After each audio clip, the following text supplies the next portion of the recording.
Hello guys, आपका स्वागत है मेरे यूट्यूब चैनल लर्न इजी पर। तो थोड़ा सा इस चैनल के बारे में आप लोग जान लीजिए। इस चैनल पे वन क्लासरूम में सारे मटेरियल हैं आपको, बायोलॉजी का हो, फिजिक्स का हो, केमिस्ट्री का हो, इंग्लिश का हो, सारे मटेरियल आपको जो है इसी क्लासरूम में मिल जाएंगे। बस एक काम आप लोग करिए, चैनल को अधिक से अधिक सब्सक्राइब कराइए और आप वीडियो को थोड़ा सा शेयर कीजिए। अगर ये पॉपुलैरिटी बढ़ती है तो हम लोग ग्रेजुएशन क्लास का भी जो है चैनल में आपका जो हो गया क्रिएशन शुरू कर देंगे। तो थोड़ा सा ये काम करना है। हमने दो आपको जो है लेक्चर बता दिया बिलियन में, तीसरा आज लेक्चर बता रहे हैं। बिलियन में हम बता रहे थे रासायनिक यूनिटों में सांद्रता। सांद्रता को काउंट करने के दो मेथड हो गए, भौतिक यूनिटों में और रासायनिक यूनिटों में। तो रासायनिक यूनिटों में सांद्रता कई रूपों में कैलकुलेट की जाती है, जिसमें पहला हमने बता दिया था आपको ग्राम प्रति लीटर सांद्रता, ये हमने क्लियर कर दिया आप लोग को। और दूसरा हमने बताया था नॉर्मलता। ये दो चीजें क्लियर हो चुकी हैं, ग्राम प्रति लीटर सांद्रता और नॉर्मलता। तीसरा हम बताएंगे आज आप लोग को मोलरता। मोलैरिटी क्या है? मोलरता समझिए, मोलरता का मेन मतलब होता है मोल से। तो मोल क्या होते हैं? मोल का मतलब किसी भी पदार्थ का मोल लेना है, और ये ध्यान देना मोल दोनों का ले सकते हो, विलेय और विलायक का। तो मोल का मतलब होता है पदार्थ का भार बटे उसका अणु भार, यानी विलेय का मोल अगर लेना है तो विलेय का भार बटे विलेय का अणु भार, अगर विलायक का मोल लेना है तो विलायक का भार बटे विलायक का अणु भार। तो मतलब ये हो गया मोलरता का मतलब 1 लीटर का विलयन है, तो 1 लीटर के विलयन में विलेय के कितने मोल लेंगे। 1 लीटर का विलयन अगर है तो उसमें विलेय के कितने मोल लेंगे, उसी को कहेंगे मोलरता। मोलरता को हम शो करते हैं कैपिटल एम से, ठीक है। तो मोलरता का मतलब क्या हो गया? 1 लीटर का विलयन है, उस विलयन में विलेय पदार्थ के कितने मोल भाग लेंगे, उसी को हम कहेंगे मोलरता। तो मोलरता की क्या वैल्यू हो गई?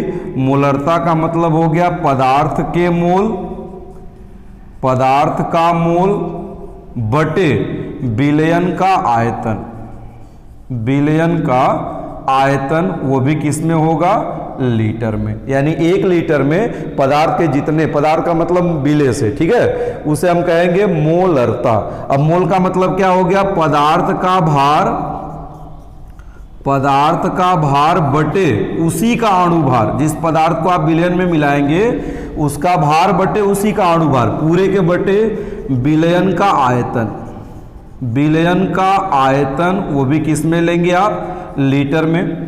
इसको और रिड्यूस किया जाए तो मोलरता की मेन डिफिनीशन हो जाएगी मोलरता इक्वल पदार्थ का भार, पदार्थ का मतलब सीधे सीधे विलेय से पदार्थ का भार, भार किस में लेंगे? ग्राम, बटे अणु भार, अणु भार और गुणे जो हो गया विलयन का आयतन। विलयन का आयतन, और यह आयतन हम किस में लेंगे? आपका जो है लीटर में लेंगे। क्लियर? तो ये मोलरता हो गई। मोलरता को हम किससे शो करेंगे? कैपिटल एम से। ध्यान देना है, मोलरता पर ताप का प्रभाव पड़ता है। मोलरता पर ताप का प्रभाव पड़ता है, यानी ताप के बढ़ाने या घटाने से विलयन की मोलरता बदल सकती है। यानी ताप अगर निश्चित होगा तो मोलरता निश्चित होगी, ताप अगर बदलोगे तो मोलरता हो सकती है पदार्थ की बदल जाए। अब मोलरता में आपको अगर मोलरता 1 यम है या m/2 है या m/10 है या m/100 है या m/1000 है, तो इसको हम क्या कहेंगे? अगर मोलरता 1 यम है, 1 यम का मतलब विलयन की मोलरता 1 है, तो उसको कहेंगे मोलर सॉल्यूशन। जिस विलयन की मोलरता 1 होती है उसे हम कहते हैं मोलर सॉल्यूशन। तो अगर कोई परिभाषा पूछ दे मोलर सॉल्यूशन क्या है, तो मोलर सॉल्यूशन का मतलब हो गया 1 लीटर विलयन में विलेय का 1 मोल घुला है। 1 लीटर का विलयन है, उसमें विलेय का 1 मोल घुला है, तो उसको कहेंगे मोलर सॉल्यूशन। अगर मोलरता m/2 है, मतलब आधी हो गई, तो इसको हम कहेंगे आपका सेमी मोलर। इसको हम कहेंगे सेमी मोलर, यानी इस पहले में मोलरता 1, दूसरे में मोलरता 1/2, तो सेमी मोलर सॉल्यूशन। अगर 1/10 है तो इसको कहेंगे डेसीमोलर। 1/100 अगर 100 है तो इसको कहेंगे सेंटीमोलर, और 1/1000 है तो इसको कहेंगे मिलीमोलर। तो ये आपको 5 चीजें क्लियर होना चाहिए। मोलरता 1 है तो मोलर बिलियन, 1/2 है तो सेमी मोलर बिलियन, 1/10 है तो डेसीमोलर बिलियन, 1/100 है तो सेंटीमोलर बिलियन, और 1/1000 है तो उसको कहेंगे मिलीमोलर बिलियन। अब आपको रिलेटेड वैल्यू हो गई नॉर्मलता और मोलरता। ठीक है, 2 चीज हमने क्लियर कर लिया, नॉर्मलता, मोलरता। नॉर्मलता को हम शो करते हैं कैपिटल एन से और मोलरता को शो करते हैं कैपिटल एम से। तो दोनों में क्या रिलेशन होंगे? अब रिलेशन देखिए जरा, हमको रिलेशन डिफाइन करना है नॉर्मलता और मोलरता में संबंध। ये हमको संबंध निकालना। जब ये क्लियर हो जाएगा तो इस पे न्यूमेरिकल प्रॉब्लम भी हम बता देंगे। बस चैनल को आप लोग सब्सक्राइब कराइए और जो है वीडियो को जो है अधिक से अधिक आप लोग शेयर कीजिए, जिससे हम लोग को भी एनर्जी मिलती रहे। भाई जब हौसला बढ़ेगा तभी टीचर बढ़िया पढ़ाएगा। आपका कोई रिस्पांस नहीं मिल रहा है, कोई कमेंट नहीं मिल रहा है, आप जो है सुन सपाटा पड़े हुए, तो टीचर भी जो है मन से नहीं पढ़ा पाएगा बेटा। ठीक है, और लॉकडाउन की स्थिति आप लोग समझ रहे हो, सरकार जो है लॉकडाउन की स्थितियां बढ़ाती जा रही है। सबसे ज़्यादा नुकसान एजुकेशन, और एजुकेशन कभी बंद होता नहीं है। तो हम लोग एक ऑनलाइन प्लेटफॉर्म तैयार किए जिससे अधिक से अधिक आपको जो हो गया बेनिफिट मिले। तो थोड़ा सा हम लोग का भी काम करिए कि आप चैनल को सब्सक्राइब कराइए। चैनल को जो हो गया वीडियो अगर है तो पूरा आप देखिए, अगर आपके काम का वीडियो है तो पूरा देखिए, आधा देखते हो फिर छोड़ देते हो, कोई मतलब नहीं है। तो यहां देखिए आप बता रहे हैं बेटा नॉर्मलता और मोलरता में संबंध। नॉर्मलता में हमने क्या बताया था इसके पहले वाले वीडियो में, नॉर्मलता बराबर होता है बिले का भार ग्राम में बटे तुल्यांकी भार गुणे आयतन। आयतन बिलियन का होगा, शॉर्टकट में लिख रहे हैं, ध्यान देंगे लीटर में। ठीक है, बिले का भार ग्राम में, तुल्यांकी भार और गुणे आयतन लीटर में। और मोलरता क्या है? मोलरता, तो मोलरता हमने अभी बताया आप लोग को, बिले का भार या पदार्थ का भार। बिले का भार किसमें आपका, ये भी ग्राम में, बटे अणु भार और गुणे आयतन किसमें लेंगे, लीटर में। ठीक है, अब दोनों को अगर हम डिवाइड कर दें, हम नॉर्मलता में मोलरता से बेटा भाग दे रहे हैं। ठीक है, क्योंकि दोनों का रिलेशन है, तो नॉर्मलता में मोलरता से भाग देंगे, सीधे सीधे सामने है, बिले का भार ऊपर है, बिले का भार ऊपर है, कट जाएगा। आयतन जो है दोनों का जो हो गया कट जाएगा, तो पहले से क्या बचेगा, 1 तुल्यांकी भार, और दूसरे से क्या बचेगा, 1 अणु भार। अब इसको सिस्टमैटिक अगर लिखते हैं, तो सिस्टमैटिक अगर लिखेंगे तो क्या हो जाएगा आपको, नॉर्मलता बटे मोलरता इक्वल आपका हो जाएगा अणु भार और बटे तुल्यांकी भार। तो ये आपका रिलेशन हो गया नॉर्मलता और मोलरता में, यानी नॉर्मलता और मोलरता का अनुपात पदार्थ के, बिलियन के नहीं, पदार्थ के अणु भार और तुल्यांकी भार के अनुपात के बराबर। तो ये आपने पढ़ लिया तीसरा रासायनिक यूनिट में सांद्रता। चलिए अब चलते हैं बेटा चौथे पे। चौथा चलते हैं मोललता। कंफ्यूजन वाला मैटर है, मोलरता अलग है, मोललता, मोलैलिटी। तो देखिए मोलैलिटी क्या है, मोललता, मोललता का मतलब सीधे सीधे है विलायक से। अब तक जितनी भी डिफिनेशन थी, नॉर्मलता हो, सांद्रता हो, मोलरता हो, सब में क्या लिखे, 1 लीटर बिलियन में मिला हो। 1 लीटर बिलियन में बिले का ग्राम भार है तो उसको कहेंगे सांद्रता। 1 लीटर बिलियन में बिले का तुल्यांक है तो नॉर्मलता।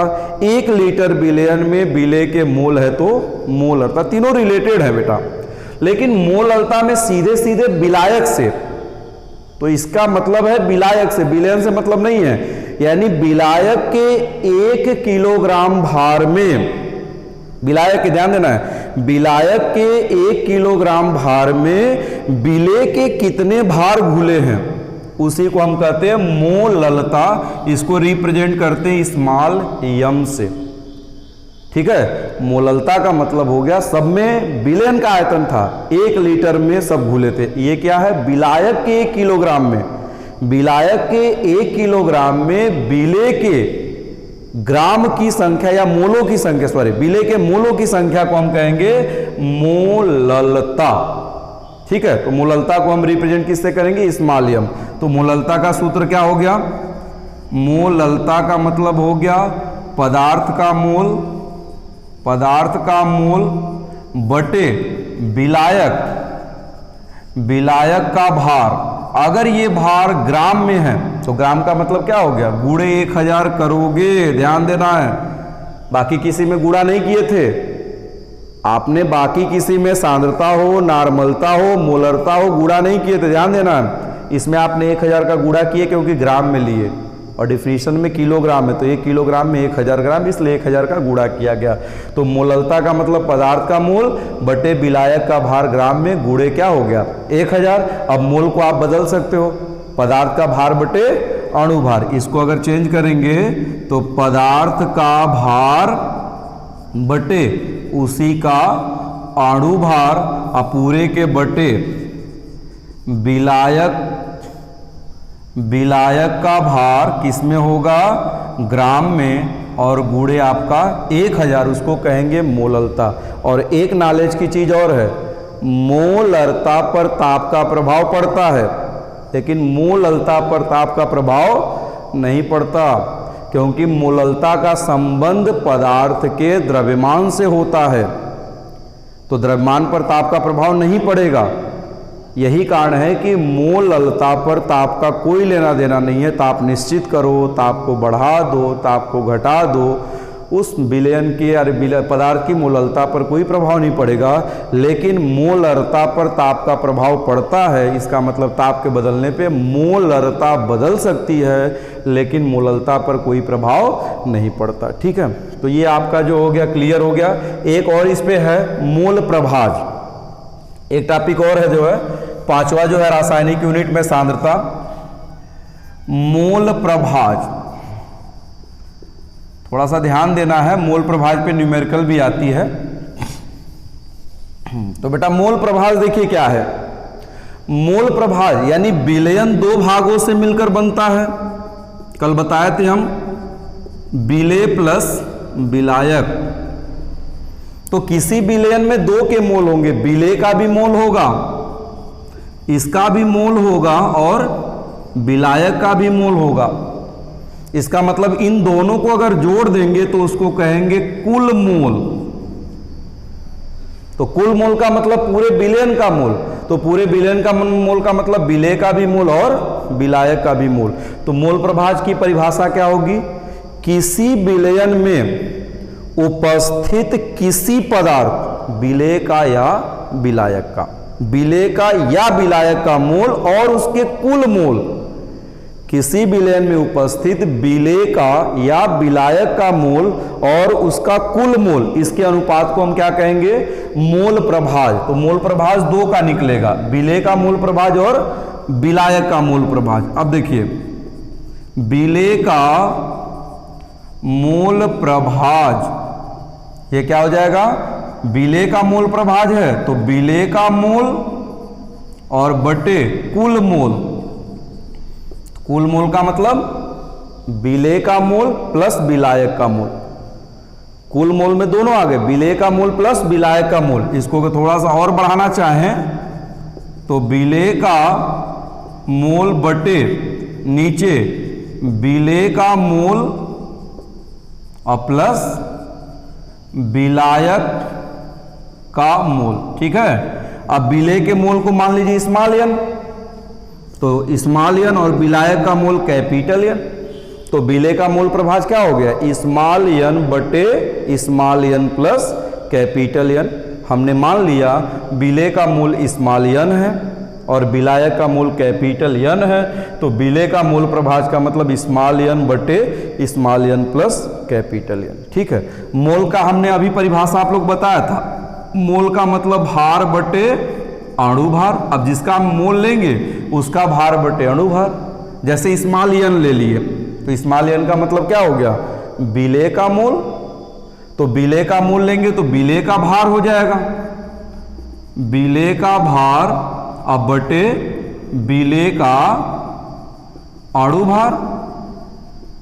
ठीक है, विलेय का भार हम ले लेते हैं स्मॉल w और विलेय का अणु भार ले लेते हैं स्मॉल m। तो मोल स्मॉल n का मतलब विलेय का भार बटे विलेय का अणु भार, स्मॉल w बटे स्मॉल m। अब इस सूत्र में आप रख सकते हो।